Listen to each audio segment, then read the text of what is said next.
This day is brought to you by Progressive Insurance. Fiscally responsible, financial geniuses, monetary magicians. These are things people say about drivers who switch their car insurance to Progressive and save hundreds. Visit Progressive.com to see if you could save. Progressive Casualty Insurance Company and affiliates. Potential savings will vary. Not available in all states or situations. Hello and welcome to This Day, a history show from Radiotopia. My name is Jody Avirgan. I will keep this intro short because this is part 2 of what we were calling Chilled Speech Week, I guess. But in the last episode, we talked about the early days of the anti-communist fervor in the 50s, especially a lot of the lists that were created by this pamphlet that circulated called Red Channels, and how that started to then foment fear and suspicion and oppression and cancellation in Hollywood, in academia, and then eventually we also see the government itself pick up the mantle with the HUAC hearings and McCarthyism and so forth.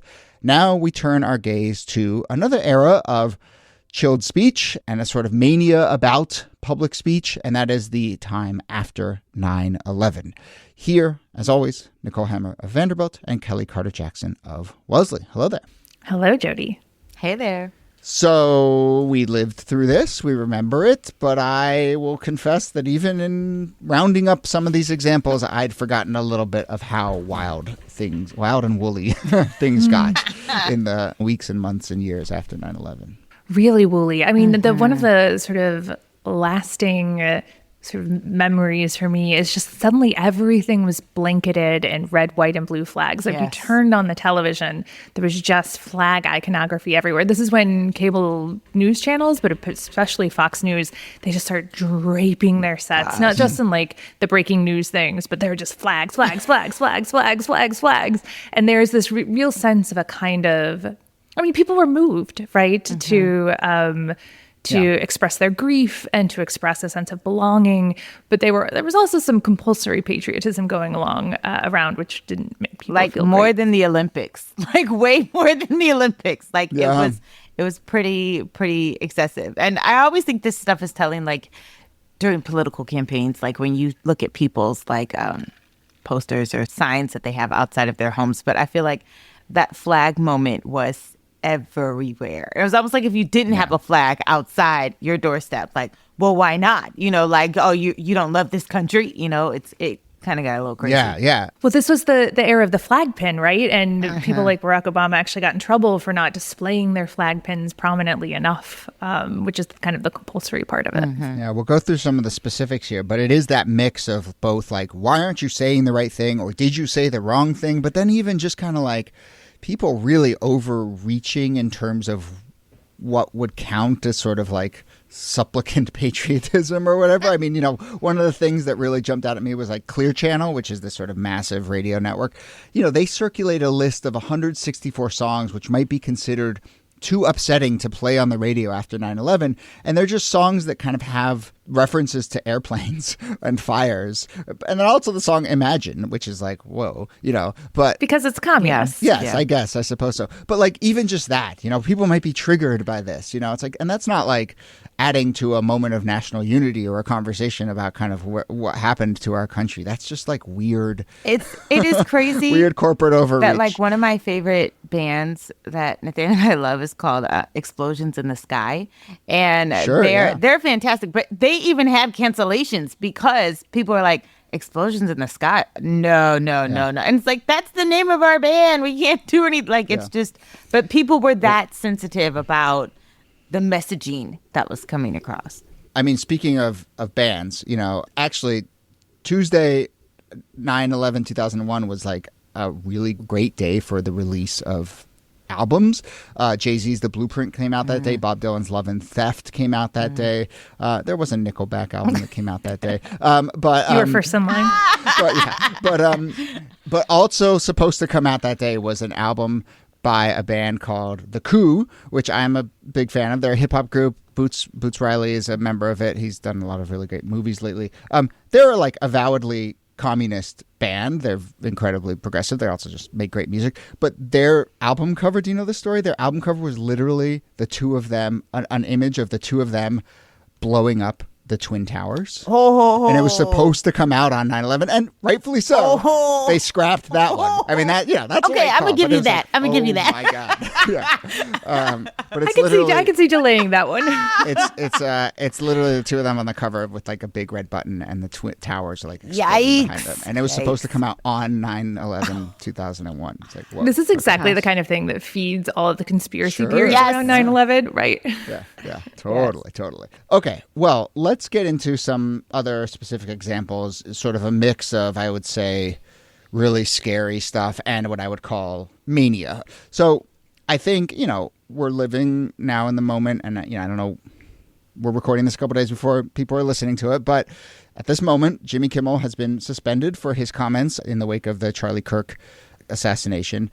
A lot of people are remembering Bill Maher.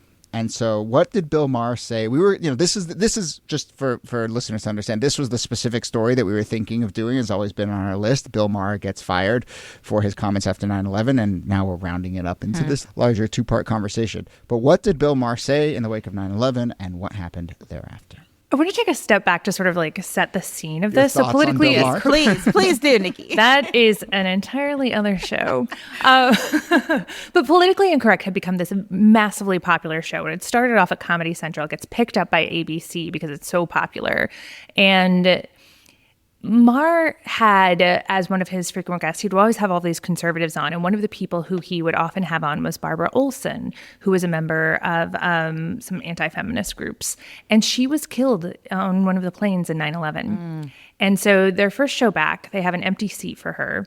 He has a couple of different guests, and one of his guests is Dinesh D'Souza, who is a right-wing commentator. And D'Souza actually makes this point that there's a kind of bravery to the terrorists who were willing to sit there in the cockpit, who were willing to die for their beliefs as they crash these planes into the building. And Maher picks up on that, and he repeats it and calls and objects to calling the terrorists cowards. He says, staying in the airplane when it hits the building, say what you want about it, is not cowardly.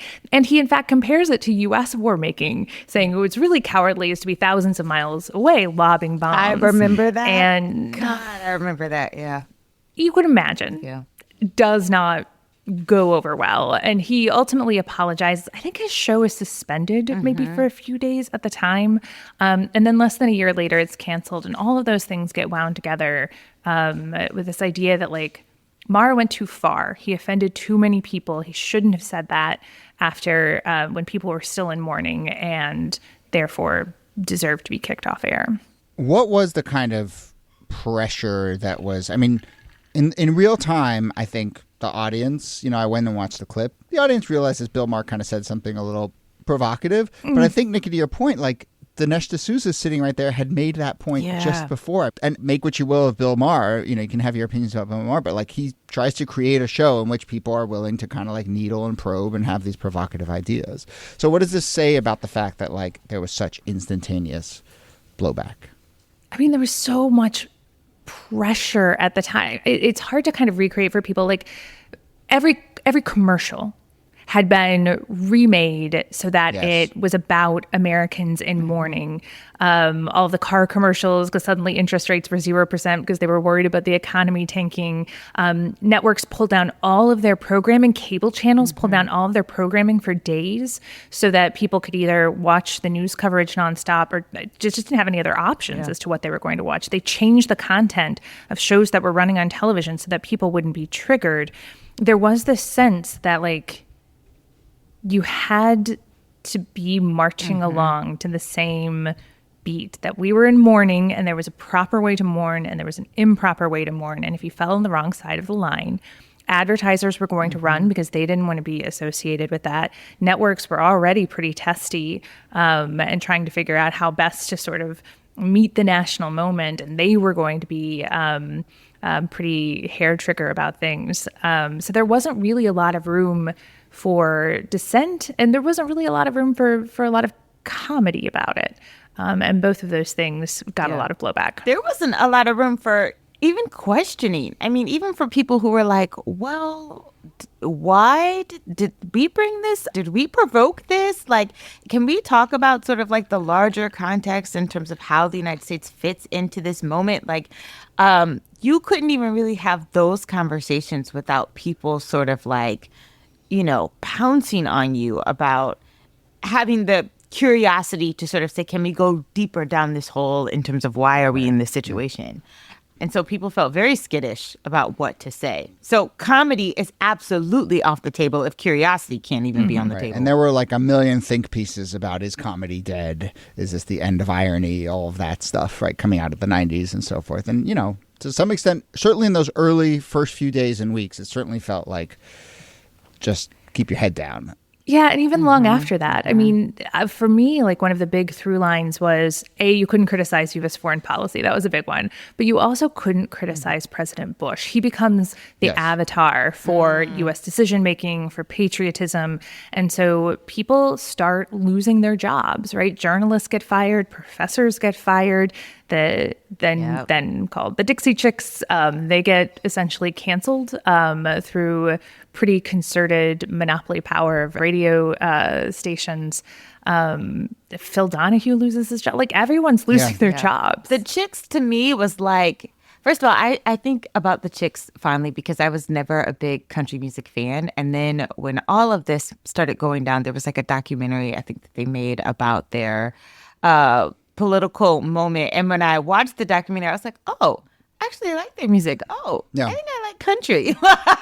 But which is crazy. But but them, to give context, they spoke out, they were giving a concert in London and said that they were ashamed that the president of the United States, George Bush at the time, was from the same state that they were from. Right. And people criticized them for saying it on foreign soil, and they criticized them for criticizing Bush, and they had like stomping parties where people would take their CDs and just trash them and break them. And really, they could not get radio play. They could not get any kind of support for years. So much to the point where they essentially break up the band a little bit. Natalie goes and creates her own album. But it took them years to recover.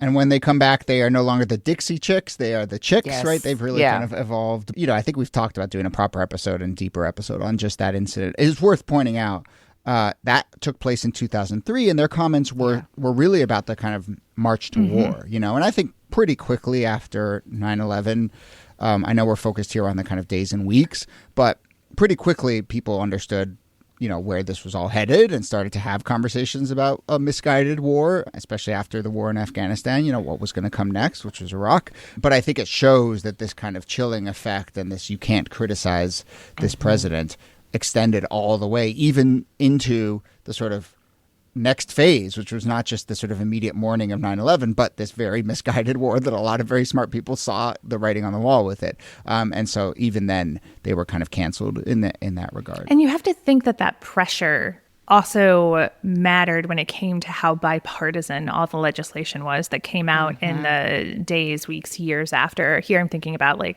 things like the creation of the Department of Homeland Security, obviously the authorization of the use of military force in Afghanistan and Iraq. These were things in which part of the reason it was hard to push back was because there was such broad support in both parties, but there was likely also such broad support in both parties because there was very little room to push back and a real political price to pay if you did. Yeah. I thought you were going to talk about the changing of the French fries to freedom fries. Well, I mean, the more important story than the March to War was, yes, because the French wouldn't sign on to the war in Iraq because they had eyes and could see. Then they became enemy number one. And so you couldn't say French fries anymore. You had to say freedom fries, which is silly, but also, dumb. It's so dumb. But remember, they do this in World War I. They change all the German sounding things into a more Americanized name. And that's also dumb and silly and has real consequences that we've talked about on the show before for German Americans. Yeah.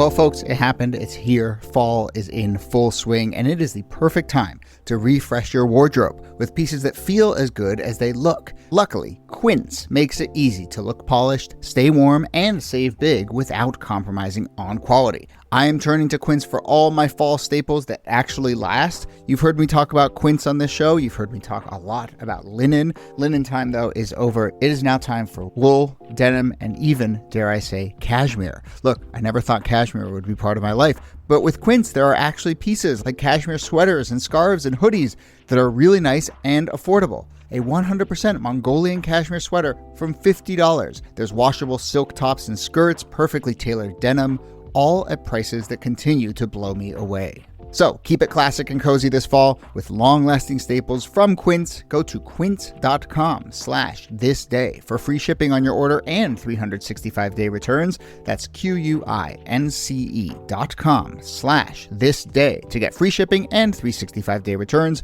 Quince.com/thisday.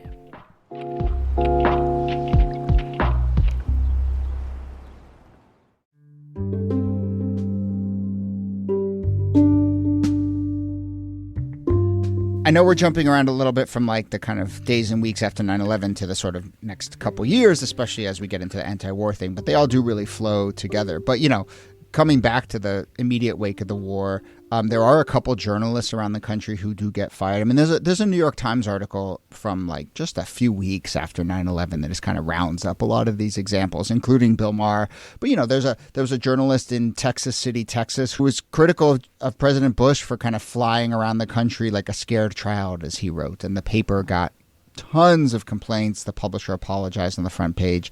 And this columnist, Tom Gutting, was fired. In Grants Pass, Oregon, another columnist, Dan Guthrie, sort of had the same criticism of Bush, and he too was fired. As we mentioned last episode, this definitely spreads into academia. A number of college professors are dismissed for criticizing Bush's rhetoric and actions.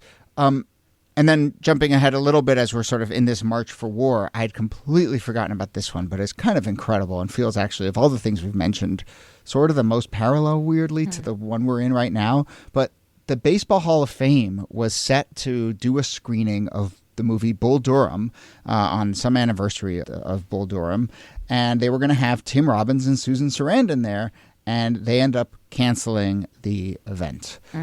Robbins and Sarandon, famously very political, were very outspoken against the war, but I don't know, for some reason that, you know, canceling a screening of Bull Durham just feels like exactly the kind of thing we're seeing right now. Yes. I also think that the firing of Phil Donahue feels very resonant as well. You know, he's fired for his anti-war views from MSNBC. And the internal memos that later leak out say that the problem was that his show had become, quote, a home for the liberal anti-war agenda at the same time that our competitors are waving the flag. And so there's a sense that like embracing this point of view, it's a commercial decision, right? It's saying, well, we have to compete on this field of patriotism. And I don't think that we're under quite the same conditions today, but kind of. I mean, MSNBC's firing of Matthew Dowd feels to me like another one of those, like, we don't want to deal with this. We don't want to explain it. We just want to kill the controversy here.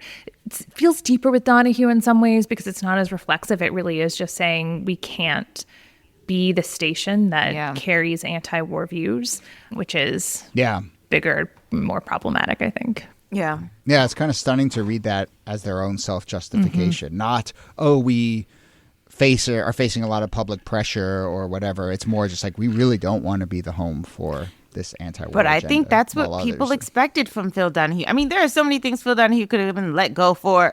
This was not the fact that, you know, I think people watched his show because they understood what they were going to get, and that's not what MSNBC wanted to serve. So, and it's the liberal anti-war agenda, which is fascinating because the person that they do hire to be their anti-war, anti-Bush administration voice in that same year, 2002, is Pat Buchanan. Yeah. Wow. Because they can criticize Bush from the right, but not the left. Sure. Yeah. One other little tidbit, and then I want to start to kind of wrap it up and have some other thoughts on today. But there was this guy, this German composer, Karl-Heinz Stockhausen. Great name. Great name. I believe you are German. Karl-Heinz Stockhausen was set to give a concert in, I think, winter of 2001, a few months after the destruction of Twin Towers. He's giving some interview, and he says, quote, that the destruction of the Twin Towers was, quote, the greatest work of art imaginable for the whole cosmos. His performance in New York was canceled, and you know what? I'm on board. Dumb thing to say, Carl. I think New Yorkers were like, expound. What are you saying? Yeah. Like what? Yeah. What? Which one of those deaths was most artistic for you of the 3,000 people? Oh my God, no, sir. You can exit stage left. Which is important to bring up, if only to say that, like, yes, there are dumb things that people say. Like, people will say dumb things, and you should call them out, and it's stupid, and like canceling a performance of theirs because someone said something dumb in a moment.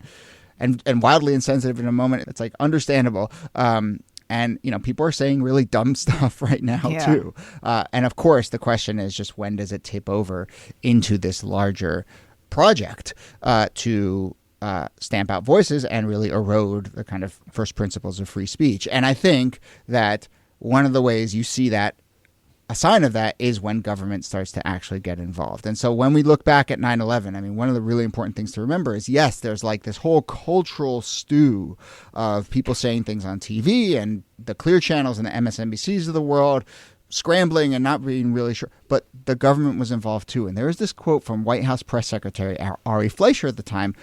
He says, straight up, he says, people have to watch what they say and watch what they do. Mm-hmm. And to hear someone from the administration say that is very different from a Clear Channel getting spooked and telling you to stop playing the song that references fire. I think that might have even been in response to the Bill Maher incident. Yeah. But that idea that the press secretary, the person who is the mouthpiece for the administration, is telling you to watch your mouth at the same time that the government is gaining all of these new powers over the intelligence agencies, over the military, over the police, building a new panopticon through Homeland Security. Like, it's both just like the chilling effect of that statement, and then everything that is going on behind closed doors, what will lead to the prosecution of journalists in both the Bush and the Obama administrations. Like, there is the use of government power and the use of government influence to try to quiet people or try to get them to fall in line. That didn't feel great in 2001, 2002, and doesn't feel great now. Does not feel great at all. And who's to know how long it will last? I mean, like the fact that the chicks were still being, persecuted 2-3 years later, the fact that it does take about a generation in order for, you almost need like that next generation that doesn't have a memory, that wasn't, that doesn't remember 9/11 to sort of like have that kind of distance in order to talk freely about the past. Yeah, I mean, I think it really finally gets purged a little bit in the 2008 election, right? Is kind of where that sort of gets hashed out.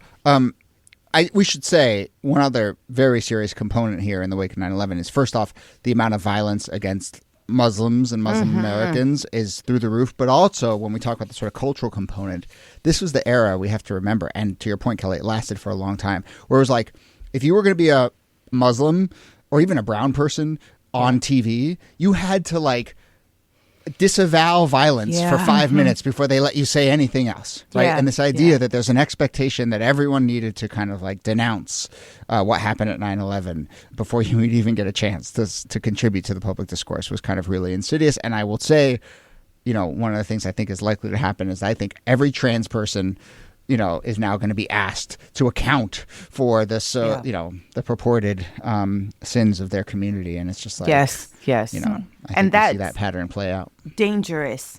Yeah. I mean, I worry a lot about sort of what the fallout of this will look like in months to come because of that. Yeah. And it's such a big story that I think we should do an episode or two on the Islamophobia after 9/11, because it extended for so long. The idea of what was the so-called Ground Zero Mosque, the blogs that popped up, and the way that that Islamophobia continues not only through the 2008 election, but is a big part of Trump's election in 2016. Sure. I think it's underappreciated how strong a force that has continued to be throughout the 21st century in the U.S. Mm-hmm. All right. Final thoughts, and also an opportunity to say 30 seconds worth of stuff about 24. We haven't brought it up. But when you put the Museum of Post-911 Mania, there's a whole wing devoted to the television show that was 24, which I will confess I watched every Sunday, right? Whatever it was like his adrenaline gripping. kind of show. But my gosh, when you look back at it and what it signified. 24. So the way that I was most exposed to 24 was this was during the period that I was doing a lot of work on conservative talk radio, and Rush Limbaugh would come on once a year and talk about how he had gotten an advanced screener of 24, and this man loved that show. He loved it so much, and he loved it because it was pro-torture. 24 did so much to legitimize the use of torture that the United States government and U.S. military were engaged in during the period that the show was being made, because it was like, but we have to torture people to get the information to save the country. And that is the message that's like woven through this very like adrenaline-fueled show that was extremely popular during the Bush administration. Yeah, I think about 24. I didn't watch 24, but I did watch Homeland, and I did watch a lot of these other like terrorist shows that were just like very, very popular and very hard to break away from. Totally. Yeah, and that also says something for like if you are a Muslim wanting to be an actor and the only thing you can play is a terrorist. Yeah. I mean, talk about limited roles. Goodness. No, I know. Yeah, absolutely. All right. Well, as we wrap up, I'll give each of you a chance to kind of loop back around where we started and sort of say what you got to say about where we are right now. But informed by the kind of 2 episodes we just did, and especially this idea that we see how this suppression flows back and forth between government and culture and academia, and, you know, at this point today, introduce social media. It's like, great, what's the new place where lists are getting made? It's just people hounding folks on social media. I know this is a really reductive question, but like, what spooks you the most? Is it when government steps in and brings down the hammer, or is it when it gets spread into the ether and everyone seems to be on this witch hunt? That's such a good question, because on the one hand, the thing that is most likely to touch people's lives is the sort of embrace by institutions of these values, right? That you're more likely to lose your job because you're fired by your institution, or fired by a social media mob than fired by the government.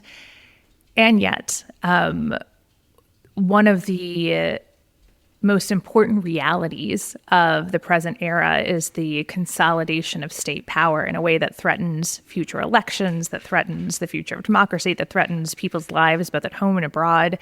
And so when I see the use of the FCC, the Federal Communications Commission, to begin shutting down shows, the use of this mix of public-private pressure, right? Like threatening mergers, threatening to use sort of the power of the mob and the power of the presidency to get people to fall in line.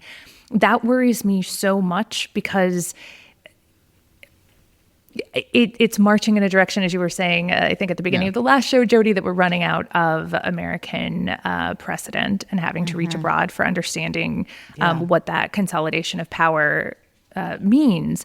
And I think it's important to remember that, you know, one of the hallmarks of fascism is the consolidation of both government and industry. And so I actually think the two working together is something that we particularly need to keep an eye on. Yeah, that to me, it's a yes and. They're both terrifying. But I do think that, to me, at least in my own world, I feel like I can create a bubble, a village of people who will be supportive and will sort of be in solidarity with me. And having that is really important so that none of us become raging alcoholics who fall into depression. But the other side of that is terrifying, is that what do you do when you don't have recourse, when you don't have due process, when you can't get a fair trial, when there's no sort of rescuing force that can save you from, you know, this heavy hand of the government? And I think that is terrifying. It's one thing to lose your job. It's another thing to either be in prison or to be sort of like isolated in a way where you can have no livelihood. That's terrifying to me. Yeah. It's one of the reasons that I I think it is a time that calls for both caution and courage. Yes. Right? Like the consequences for things is ratcheting up, for the things that you say, for the things that you do. And that doesn't mean that you don't act. Yeah. It doesn't mean that you don't have courage in the moment to support and speak your values, but you do have to go into situations understanding what the possible cost is so that you can act as smartly as possible when it comes time to use your power. And I think that's the thing that makes this, you can feel in this moment.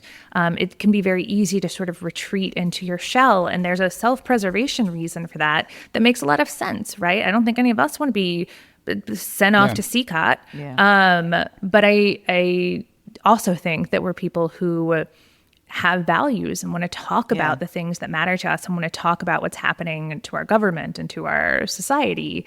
And so we just have to pick smart moments to do that. Because I for sure don't want to be looked at 20 years later and be like, oh, wow, she totally capitulated. She totally threw in the towel. You know, I mean, again, people get self-preservation, but at the same time, as a historian, I'm always looking at how are we going to look at these people 10, 15, 20 years from now? How is this going to age? And who is going to be the hero and the villain in those stories? And I think about that a lot.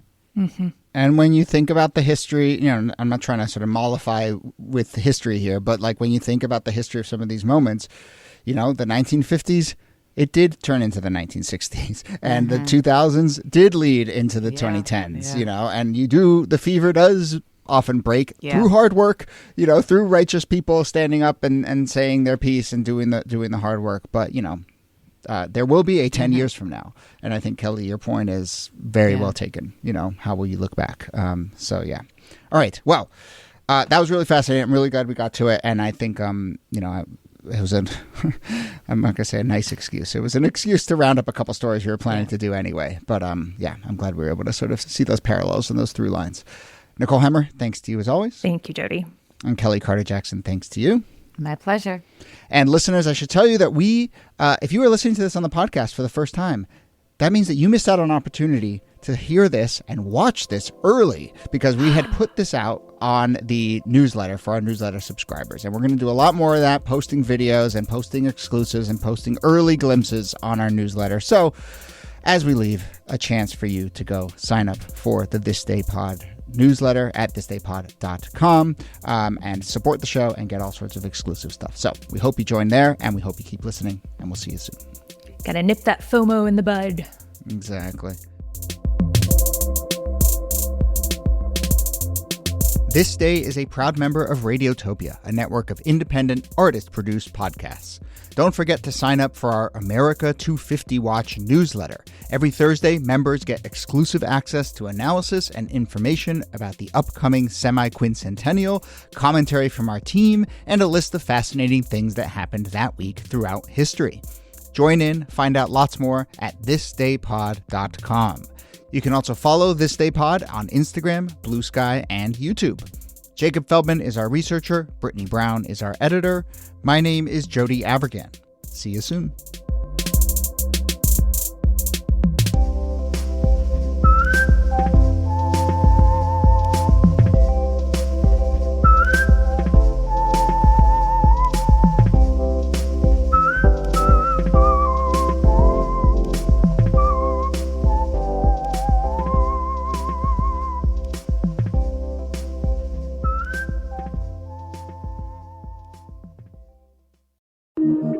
Radiotopia.